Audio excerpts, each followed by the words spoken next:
இங்கே இருக்கிறதுலையே வந்து டிஆர் சார்கிட்ட பழகின அனுபவம் குறைச்சலாகிறது நான் தான் நினைக்கிறேன்.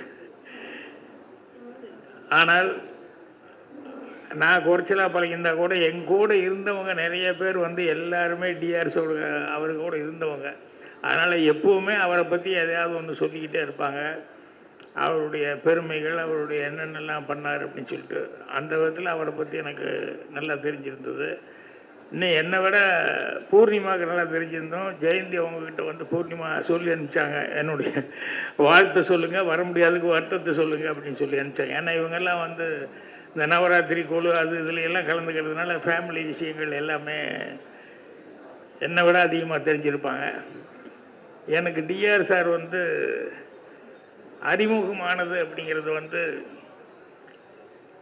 நான் அந்தேல் நாட்கள் படம் எடுத்தப்போ அது நாச்சியப்பன் ஜெயராம் ஐயர் ரெண்டு பேரும், ஏஎல்எஸ் நாச்சியப்பன் ஜெயராம் ஐயர், அவங்க வந்து டிஆர் சார் மேலே அளவுக்கு அதிகமான ஒரு மரியாதை பக்தி இதெல்லாம் வச்சுருந்தாங்க. அப்போ அவங்க மூலமாக தான் என்னை கூப்பிட்டு போய் என்னை டிஆர் சார்கிட்ட அறிமுகப்படுத்தினாங்க. அப்படி அறிமுகப்படுத்தும் போது நாச்சியப்பனும் ஜெயராம் ஐயர்னு சொன்னாங்க, இந்த மாதிரி இவர் வந்து அசிஸ்டன்ட் டைரக்டராக இருக்கும்போது எங்களுக்கு படம் செய்கிறேன்னு சொல்லி வார்த்தை கொடுத்தாரு. அதே மாதிரி இப்போ வந்து அந்த வார்த்தையை காப்பாற்றுற மாதிரி இப்போ இந்த அந்தையல் நாட்கள் படம் பண்ணிகிட்ருக்காரு அப்படின்னு சொல்லி சொன்னாப்புல. அப்போது டிஆர் அவர்கள் சிரிச்சுக்கிட்டே ரொம்ப சந்தோஷம் அப்படின்னு சொல்லிட்டு அப்புறம் என்கிட்ட ஒன்று தனியாக சொன்னார். என்னன்னா, வார்த்தை கொடுக்கறது பெருசல்ல, ரொம்ப யோசிங்க வார்த்தை கொடுக்கறதுக்கு முன்னால்.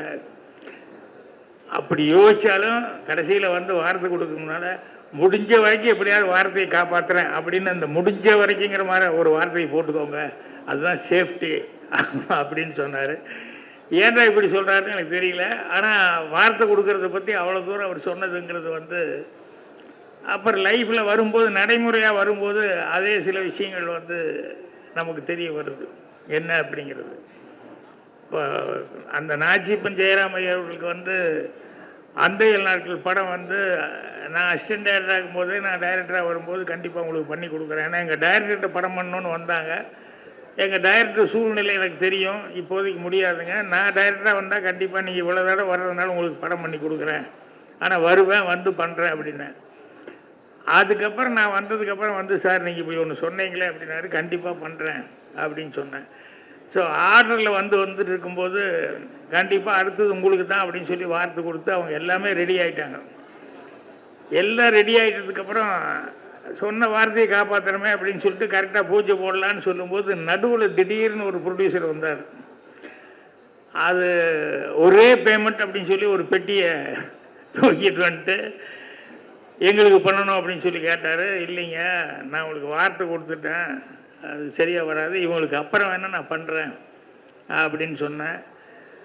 அப்போது இல்லை ஒரே பேமெண்ட்டு சிங்கிள் பேமெண்ட்டு அப்படின்னு நான் நினச்சே பார்க்காத அளவுக்கு அந்த நேரத்துலேயே 40 வருஷத்துக்கு முன்னாலேயே அந்த மாதிரி பேமெண்ட்னாரு. சாரிங்க நான் சொல்லிட்டேன், அதனால் கஷ்டம் அப்படின்னு சொல்லிட்டு இது பண்ணேன். என்னென்னா சொன்ன வார்த்தையை காப்பாற்றணுமே அப்படின்னு சொல்லிட்டு அதுக்கப்புறமா தான் போயிட்டு அடுத்த நாள் வந்து 2 நாள் என் பின்னாலே சுற்றிட்டு இருந்தார். 3ஆவது நாள் வந்தோடனே அதுக்கப்புறம் நாச்சியப்பன் ஜெயராம் ஐயரே வந்து, சார் ஒன்றும் இல்லை, நீங்கள் அந்த படம் பண்ணிவிட்டு அப்புறம் எங்களை பண்ணுங்கள், எங்களுக்கு அடுத்தது வேண்டாம், அந்த படம் பண்ணிவிட்டு எங்களுக்கு பண்ணுங்கன்னு.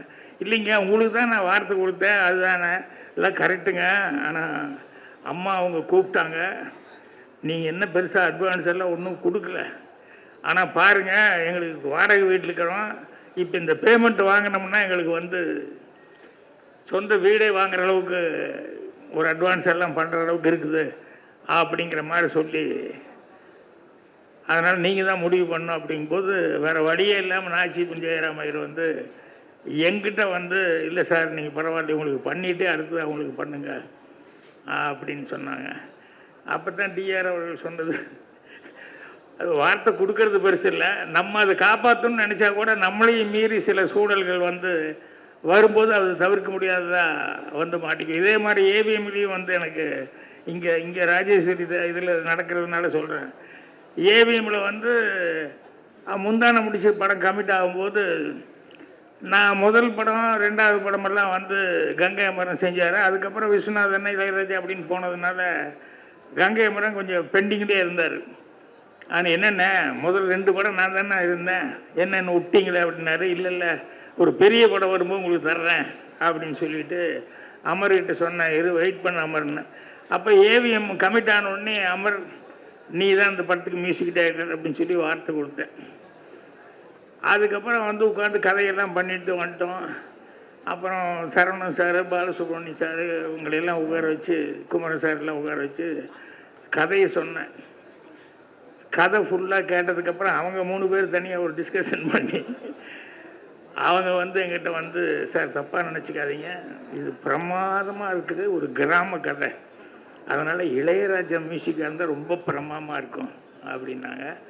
நான் மன்னிச்சுவோங்க, நான் வார்த்தை கொடுத்துட்டேன் அமர்கிட்ட, அதனால் சரியாக வராது. இல்லை சார், படத்துக்கு ரொம்ப ஹெல்ப்பாக இருக்கும் இளையராஜா அப்படின்னு சொன்னோம்னா இது கன்ஃபார்ம்டாக சாங்ஸ் எல்லாம் ஹிட் ஆகிரும், படத்துக்கு மிகப்பெரிய இதாக இருக்குன்னா இதுக்கெல்லாங்க அமரை வச்சே நான் முயற்சி பண்ணுறேன், நல்ல பாட்டாகவே பண்ணலாம் அப்படிங்கிற மாதிரி சொல்லி சொன்னால், இல்லை சார் நல்லா யோசிங்கன்னா, நான் யோசிக்கிறது ஒன்றுமே இல்லை, நான் வார்த்தை கொடுத்துட்டேன் சாரி அப்படின்ட்டேன். அதுக்கப்புறமா அமர் வந்தார், அண்ணன் உங்களை பார்க்கணும் அப்படின்னாரு. ஒன்றும் பார்க்கணுங்கிறது என்னக்கு ஒன்றும் இல்லை, நீ தான் அமர் மியூசிக் பண்ணுற. இல்லைண்ணே, அது சம்மந்தமாக தான் பேசுகிறேன். என்னென்ன, இந்த படம் அண்ணன் பண்ணிட்டுனே, எனக்கு அப்புறமா பார்த்துக்கலாம், இந்த படம் அண்ணன் பண்ணிட்டுனாரு முந்தான முடிச்சு. இல்லை மாதிரி என்ன ஆச்சு என்னென்ன, இல்லைண்ணே சரவணன் சார் அவங்கெல்லாம் வந்து என்னை கூப்பிட்டு உனக்கு 2 படம் கொடுக்குறேன், இந்த ஒரு படம் ராஜாக்காக விட்டு கொடு, ஏன்னா எங்கள் கதை வந்து அவ்வளோ பிடிச்சி போச்சு, கிராம கதை அப்படின்னு சொல்லி கேட்டாங்க. எனக்கு 2 படம் அப்படிங்கிறத விடனே அவங்க இவ்வளோ தூரம் வந்து கேட்டுட்டு அவங்க 3 பேர் வந்து என்னை கூப்பிட்டு இதை சொல்கிறாங்க அப்படின்னு சொல்லும்போது எனக்கு மனசுக்கு ரொம்ப இதாக இருந்தது. அதனால் அவங்க படம் கொடுக்கறதுக்காக இல்லை, அவங்க இவ்வளோ தூரம் இதாக கேட்டாங்க அப்படின்னு சொன்னோடனே, அதனால தான் நீங்கள் அண்ணனே பண்ணிட்டு இந்த படத்துக்கு அப்படின்னு சொல்லி சொன்னாப்புல. ஸோ கொடுத்த வார்த்தை வந்து இப்படி போயிடுச்சு. இதுக்கப்புறம் தான் பெரிய காமெடி என்னென்னா, இளையராஜா ஒத்துக்க மாட்டேன்ட்டார் மியூசிக் பண்ணுறதுக்கு. என்னென்னா, இல்லை நீங்கள் என்ன முதல்ல புக் பண்ணல, நீங்கள் அமரை தானே புக் பண்ணீங்க, அதனால் அமர்கிட்டயே போங்க அப்படின்ட்டாரு. அப்புறம் ஏதோ பேசி ஈஸியாக அவரை சமாதானப்படுத்தி அதுக்கப்புறமா வந்து மியூசிக் பண்ணார். அந்த மாதிரி வார்த்தை கொடுக்குற விஷயங்களில் வந்து அவர் டிஆர் அவர்கள் சொல்லும்போது அப்புறம் தான் நான் ஆமாம் கரெக்டு தான், முடிஞ்ச வரைக்கும் முயற்சி பண்ணி வார்த்தையை காப்பாற்றுறேன்னு சொல்லணும் ஒழிய கண்டிப்பாக காப்பாற்றுறேன்னு சொன்னோம்னா இப்படி ஏதாவது ஒரு இடைஞ்சல் வரும், ஏதாவது ஒரு இதில் வந்து மாட்டிக்க வேண்டி இருக்கும் அப்படிங்கிற மாதிரி. அந்த வாழ்க்கை அனுபவம் அப்படிங்கிறது வந்து குறைஞ்ச நாள் தான் அவர்கிட்ட அடிக்கடி பேச முடியல, கொஞ்ச நாள் அப்பப்போ தான் மீட் பண்ணி பேசிக்குவோம். ஆனால் பேசும்போதெல்லாம் அவரை பார்க்கும்போதெல்லாம் எனக்கு ஒரு விஷயம் இன்னும் இப்போ நினச்சாலும் எனக்கு என்ன ஒரே ஒரு இது ஞாபகம் வரும். என்ன அப்படின்னா, அது ஜோக்காகவும் எடுத்துக்கலாம், கவிதையாகவும் எடுத்துக்கலாம். ஒரு பையன் ஓட்டப்பந்தயத்துக்கு போகும்போது அவங்க அம்மா கிட்ட போய், அம்மா நான் ஓட்டப்பந்தயத்தில் கலந்து போகிறேன், ஆசீர்வாதம் பண்ணு, பார்த்து மெல்ல நிதானமாக ஓடுப்பா, அடிக்கடி பற்றாத அப்படின்னு அந்த அம்மா சொன்னாங்க அப்படின்னு. அந்த மாதிரி வந்து டிஆர் அவர்கள் எடுத்துக்கொண்டால் எதாக இருந்தாலும் பார்த்து நிதானமாக அப்படிங்கிற மாதிரி தான் இருக்குமோ ஒழிய அவர்கிட்ட வேறு மாதிரி எதுவுமே நான் பார்த்ததில்லை. எப்பவுமே எந்த பிரச்சனையாக இருந்தாலும் அந்த மாதிரி தான். இது வந்து கமல் முதல் கொண்டு எல்லாருமே பேசும்போது சொல்லிட்டு போனாங்க. அப்புறம் அவர்கிட்ட இன்னொரு பிடித்த எனக்கு ஒரு சமாச்சாரம், அதையும் முன்னால் பேசும்போது கமல் அவர்கள் சொன்னார். என்னென்னா, நம்ம புன்னகை அரசி அப்படின்னு சொன்னோம்னா நமக்கு வந்து கேஆர் விஜயம்மா தான் ஞாபகம் வரும். அந்த மாதிரி எப்பவுமே புன்னகை அரசனாக தான் பார்த்துருக்குறேன் அவரை. அந்த அளவுக்கு டிஆர் அவர்கள் எப்போ சந்தித்தாலும் அவ்வளோ சந்தோஷமாக அவர் ஒரு உண்மையான ஒரு மலர்ந்த புன்னகையோடு இருப்பார். ஸோ என்னை பற்றி தானு கூட இது பேசிட்டு இருக்கும்போது சொன்னார், சார் நானும் நீங்களும் சந்திக்கிறதுக்கு முன்னாலேயே அவர் வந்து அடிக்கடி சொல்லுவார், உங்கள் டைரக்டர் பேர் சொல்லி, அவர்கிட்ட ஒரு பையன் இருக்கான், என் மரத்தடியில் கூட உட்காந்துட்டு எதுவும் எழுதிக்கிட்டே இருப்பான், நம்ம அவனை விடாத போய் புடி அப்படின்னு அப்போவே உங்களை பற்றிலாம் சொல்லுவார் சார் அப்படின்னு சொல்லுவார். ஸோ அந்தளவுக்கு நான் வர்றதுக்கு முன்னாலேயே என்னை பற்றி என் திறமைகளை பற்றியெல்லாம் அவர் வந்து அவ்வளோ நம்பிக்கை வச்சவர். ஸோ அவர் வந்து சினிமா உலகத்துக்காக எவ்வளவோ சேவைகள் செஞ்சுருக்காரு. அதற்கு இந்த 100ஆண்டு விழாவில் அவங்க குடும்பத்தார் எல்லாத்துக்குமே வந்து என்னுடைய மனமார்ந்த நன்றியை தெரிவிச்சுக்கிறேன். நன்றி, வணக்கம்.